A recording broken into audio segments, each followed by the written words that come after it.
The guy that gave him permission to use the car, his mama reported him missing. I'd popped the trunk. Sorry, there's a dead body in the trunk. It was July 29th, 2020. A lone police officer, his patrol car's flashing lights casting an eerie glow, pulled over a vehicle recklessly speeding down the highway. But little did he know, he was about to step into the complicated puzzle. Upon pulling over the vehicle, the officer promptly signaled the driver to approach, intending to inquire about the reason for the speeding and to request the necessary documents for the routine traffic check.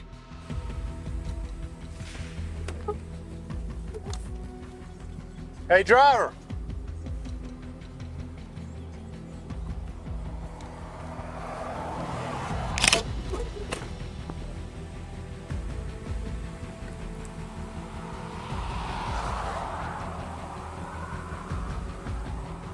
Hey, step back here with me, man.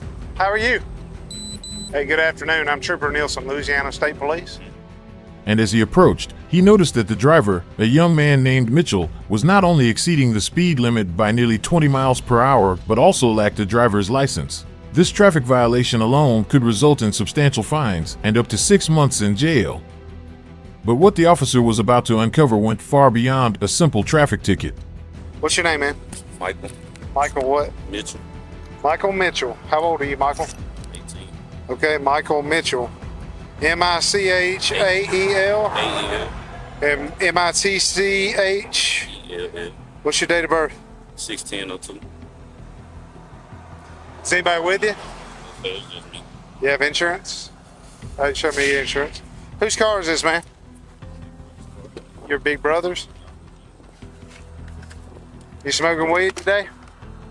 Look at me. I did earlier. I'm not right now. Okay. All right, we'll take a look at you. Do you have an ID?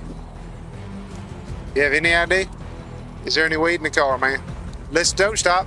Step here.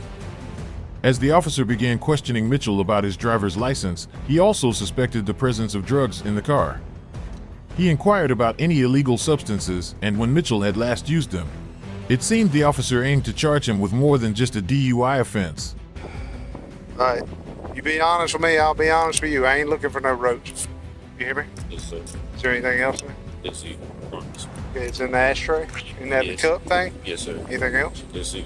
Okay. When did you puff last? Yes, sir. Be honest. Because I'm a drug recognition expert. About an hour ago. Okay. Okay. As the officer's flashlight pierced the darkness, a sense of unease began to creep in. Mitchell, the driver, was clearly nervous, his hands trembling. The officer's instincts kicked in. A mere traffic violation wasn't the only thing lurking in the shadows. With a deep breath, he took a leap into the unknown, asking the question that would unlock the unimaginable. You don't know how to drive to your house? I was coming from there. I got lost. So what's the address? No. What? You don't know your address? No, sir. Okay, come back here. Mitchell's behavior took a strange turn as he struggled to provide straightforward answers about his destination and address. When questioned about his address, he glanced at his phone and made a call, but failed to provide a valid address, further intensifying the officer's suspicions. You've admitted there's a small amount of marijuana in the car, and I've smelled it. It's probable cause. Can I take a look in your car? It's yes or no? Yes, sir. Yes, Okay. Okay. All right. But there's nothing else in there? No weapons? Yes, sir. Nothing? Okay. It's your brother's car? It's your brother's car? Eventually, he consented to a search of his vehicle.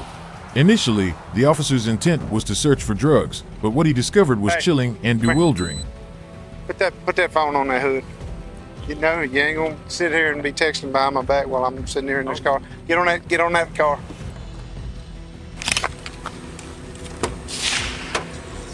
The search of the car's front seats yielded nothing suspicious. However, upon closer inspection of the vehicle's exterior, the officer noticed multiple bullet holes riddling the left side of the car. This raised immediate concerns, suggesting that this traffic stop was connected to something far more sinister than initially presumed. Hey, all right, now, step here. When did all this happen? When did all that happen? That happened. When? My brother, he said it. How long ago? happened, Days? Yeah, it was, Okay, come back. Just leave this here. Come back here. Just stay right here in front of my car. Is this your wrench? The officer asked Mitchell when the car had been shot, and Mitchell explained that his brother had borrowed it a couple of nights ago.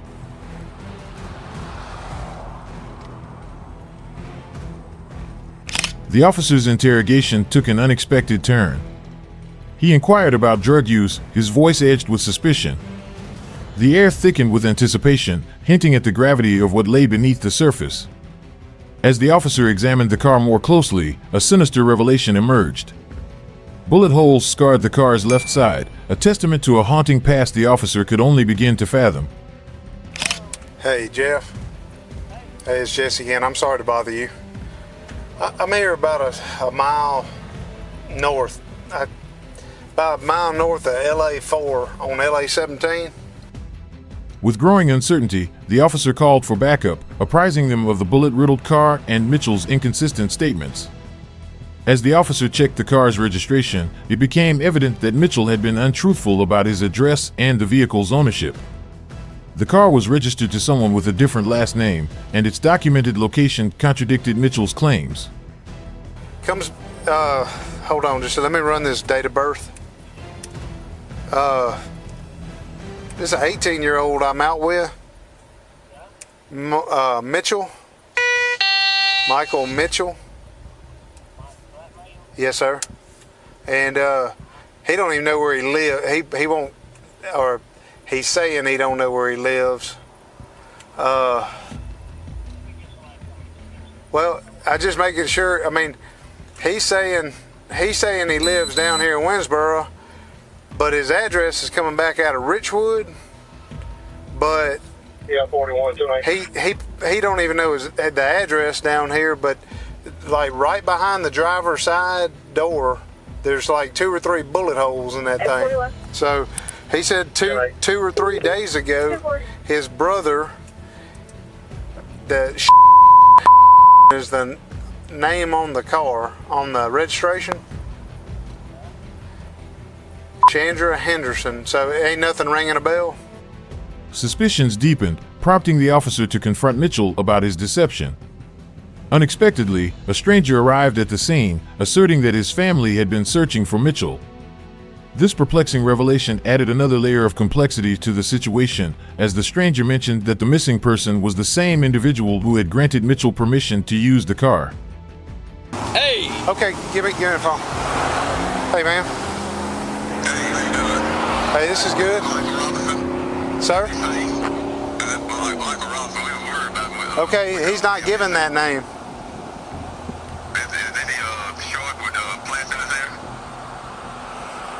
No. Okay, first off, hold up. I'm Trooper Nielsen, Louisiana State Police. Who am I talking to? The incoming call originated from an individual searching for the car owner, who had been reported missing. The officer, in an effort to verify the driver's honesty, inquired about the name. This raised additional suspicion because the car owner's name was Michael Robinson, while the driver provided a different name, simply Michael. Did you give me your right name? Yes, sir. What's your name? Michael Mitchell. Michael Dwayne Mitchell Jr., I swear to God. Take your hat off. Take your hat off. You got plaits in your head? No, sir. Okay. Where do you live? Be honest to me. Monroe? Yes, sir. Richwood? Yes, You don't live in Winsboro? No, sir. Why would you try to bluff me on that? Why would you lie to me on that? Because I already knew that before this guy said something. What's up? Talk to me. The pieces of the puzzle were falling into place, but the picture they painted was far from clear. Mitchell's every word, every gesture, added layers of complexity to a mystery that seemed to stretch into the abyss. A stranger arrived, claiming to search for someone familiar to Mitchell. The tension skyrocketed as identities and intentions blurred, and the officer was left to grapple with a tangle of lies and half-truths. That's the last freaking lie you better tell me. What's your last name? Mitchell. The officer had a strong hunch that something was amiss, prompting him to request backup for a more thorough investigation with the assistance of another law enforcement officer. Soon, the additional officer arrived at the scene. He gave me permission for the car. Michael Robinson gave you permission to drive this car? Yes, sir. Who gave him permission? This is for Say with him, please. How are you? Mr. Chad. Hey, this is Nielsen out here. The officer continued to assemble the puzzle pieces, realizing that Mitchell had likely been driving a stolen car bearing bullet holes. Furthermore, he had been dishonest about his connection to the vehicle's owner and his place of residence. Through additional phone calls, it was revealed that the missing person was Michael Robinson, ostensibly Mitchell's brother. Nevertheless, the true ownership of the car remained shrouded in uncertainty. Temporarily setting aside that enigma, the officer, accompanied by backup, re-examined the vehicle with heightened scrutiny. Guy pulls up behind me and said, hey, this guy's looking for that kid. I need to know if this car has been reported missing, stolen, and yeah. The officer's determination surged. He pressed on, peeling back the layers, determined to expose the chilling secrets concealed within the chaos.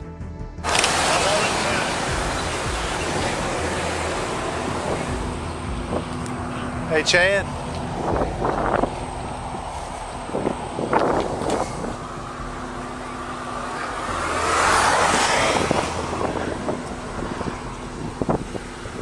Like, this looks close. Like bam, bam, bam, bam. Yeah. The officer detailed the entire situation to the arriving backup officer, starting from the discovery of bullet holes and extending to the arrival of the concerned individual who mentioned that the car's owner had been missing for several days. So he's lying his ass off. Go looking for the person who owns the car, find out that the son of the owner of the car is missing, and now we got bullet holes all in the car. I got you. So something's... Something bad. The only thing he lied about was his address in Winsboro. So he don't have a driver's license, but he lied about living down here. I don't know what he thought that was going to do, but He lives in Monroe. lives in Richwood. And the car is registered out of Monroe to the... But I'm not getting these... I called Scooter Day over there. His scooter's been off. He hadn't heard nothing, but I don't know who's supposed to be calling me. As the night deepened, revelations cascaded like dominoes. The missing pieces of the puzzle clicked together, unraveling a web of deceit and darkness that led to an unthinkable revelation. Bullet holes, I'd like to at least... We need good... I guess I'll do as much good contact as I can.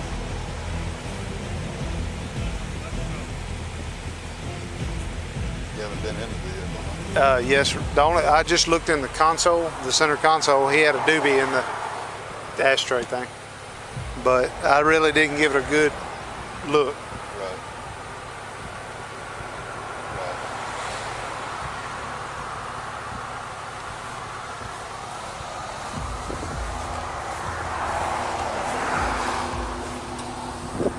See?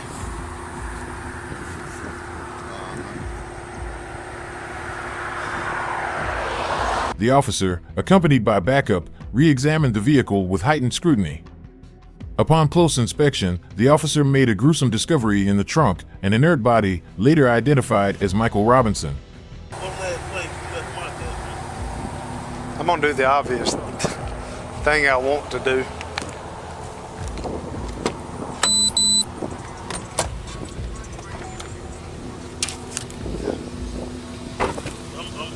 Hey. Yep. Put your hands up. Put your hands up. Put your hands up. Put your hand behind your back. Put your hands behind your back.